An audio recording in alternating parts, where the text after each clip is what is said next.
motion is that the motion be agreed to, and I call the member for Fowler. Thank you, Speaker. I've recently had extensive conversations with educators and providers in the early childhood sector in my electorate of Fowler. There was unanimous agreement that the cost of living increase and staffing shortages have put pressure on the workers and on the sector. In addition, many workers lament about the perception that they're considered as childcare workers rather than early childhood educators have meant they have not been remunerated accordingly. I acknowledge the government has addressed the issue of wage increase for childcare workers through Fair Work Commission, and I have no doubt many in the sector would welcome that. However, there is still the critical issue of lack of skilled early educators. According to the Australian Childcare Alliance, even prior to COVID, there had already been signs of skilled labour shortages, with a prediction of the need for 39,000 additional educators and teachers by 2023, and we're here now. In my electorate of Fowler, there is a high percentage of children from culturally and linguistically diverse backgrounds, which presents another layer of complexity to an already challenging role.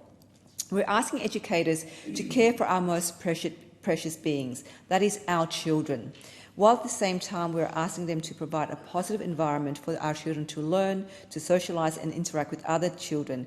And in Fowler, where low socioeconomic background and English as a second language can be a challenge sometimes. We must look beyond the financial costs associated with childcare and consider the industry, the people, the small business owners and the essential work that our childcare workers do each day. In my conversations, it was very apparent to me that our educators are at breaking point. They're simply fed up, stressed, burnt out or feel underappreciated. However, the community forums were also able to provide a safe space for industry owners to connect at a very local level and allowed me to hear directly on the issues that matter to them.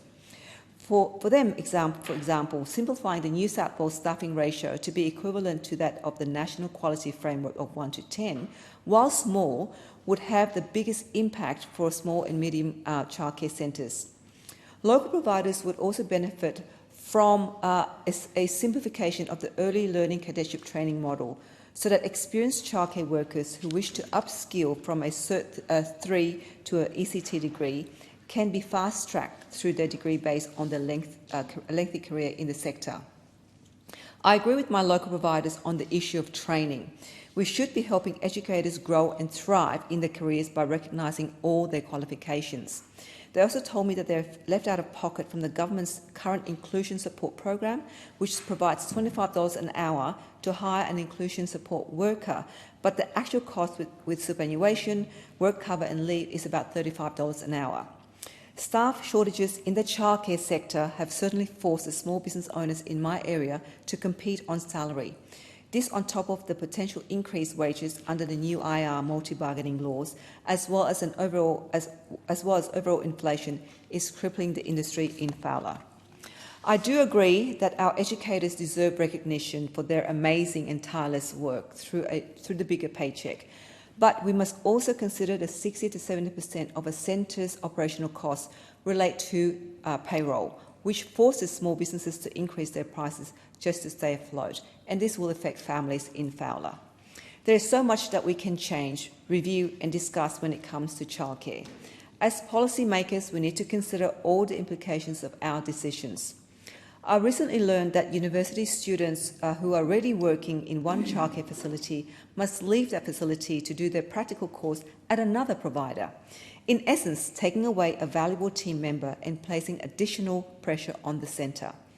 Why are we imposing bureaucratic red tape for the small business owners in places like Fowler?